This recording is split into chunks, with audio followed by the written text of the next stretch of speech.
Wound healing is a biological symphony, timed, complex, and exquisitely choreographed. Cells rush into clot, clean, rebuild, and seal the breach, all while keeping inflammation in check and minimizing long-term damage.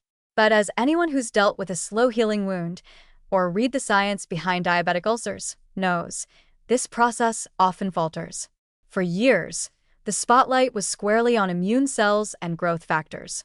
Now, however, an unlikely conductor is stepping forward: senescent cells.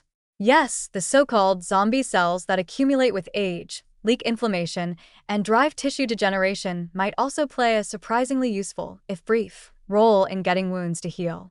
The question is, can we harness their help without inviting their havoc? It turns out, senescent cells are not just signs of aging, they're also tools for healing. In normal acute wound repair, certain fibroblasts and epithelial cells at the injury site briefly enter senescence. They stop dividing but don't go dormant. Instead, they crank out a carefully tuned SASP, senescence-associated secretory phenotype, which includes pro-repair cytokines, chemokines, matrix remodeling enzymes, and signals that recruit immune cells. This transient wave of senescence helps coordinate inflammation, regulate fibrosis, and transition the wound from damage control to reconstruction. Crucially, these helpful senescent cells are self-limiting. Once their job is done, they're cleared, usually by natural killer cells or macrophages, and tissue homeostasis resumes.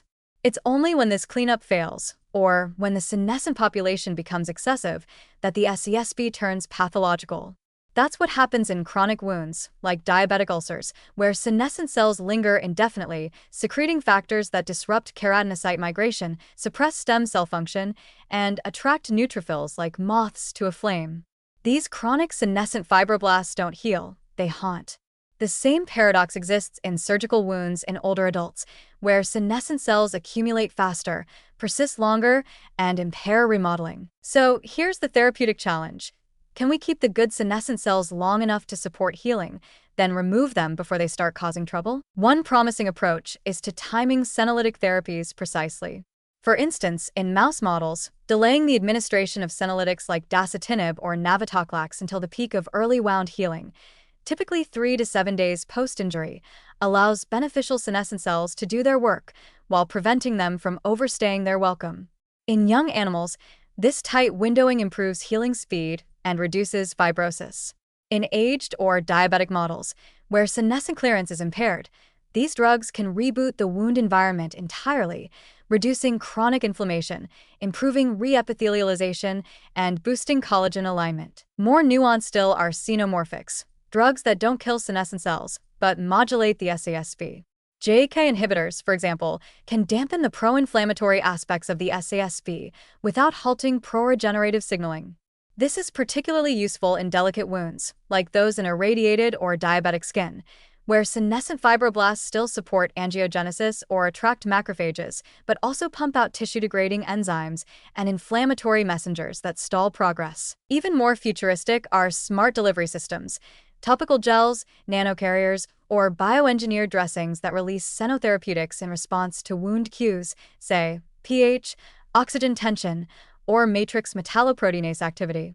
These systems could deliver senolytics or SASP-modulating compounds only when chronic senescent activity is detected, leaving beneficial waves untouched. Think of it as a form of cellular quality control, where the dressing itself becomes part of the healing intelligence. Another intriguing strategy is selective targeting of senescent subtypes. As single-cell sequencing and spatial transcriptomics advance, researchers are beginning to identify molecular markers that distinguish healing-associated senescent fibroblasts from the stubborn, destructive ones. For example, a subset of CD26 plus dermal fibroblasts may enter senescence early and aid in matrix remodeling, while CD90 fibroblasts might represent a more inflammatory, anti-repair phenotype. Identifying and targeting these distinctions could let us sculpt the senescent landscape of wounds rather than napalming it. Of course, immune support is critical too. Efficient clearance of senescent cells is partly an immune job, and in many chronic wound environments, especially in aging or diabetes, immune function is compromised. Therapies that restore macrophage phagocytic activity or normalize T-cell surveillance could synergize with xenotherapeutics, ensuring timely removal of senescent cells and preventing them from tipping into dysfunction. In fact, some of the best wound outcomes may come from dual therapies, using xenomorphics to modulate senescence during healing, then engaging senolytics or immune boosters after closure to tidy up any remaining cellular debris. So, can we accelerate wound healing by targeting senescent cells? The answer seems to be yes, but only with precision. Senescence, in this context, is less like a disease and more like a phase. Necessary in small doses, dangerous when it lingers. The goal isn't to eliminate all zombie cells, but to turn them into short-term workers, the kind who show up on time, fix what's broken, and leave without burning the place down. In the future, wound care might involve more than just cleaning and dressing. It might involve scanning the senescent signature of the wound bed, identifying whether the right senescent cells are in place, and deploying drugs that fine-tune their lifespan.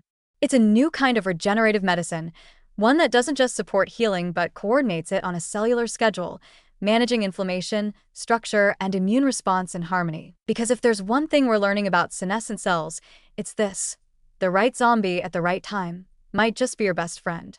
But only if you know exactly when to let them go.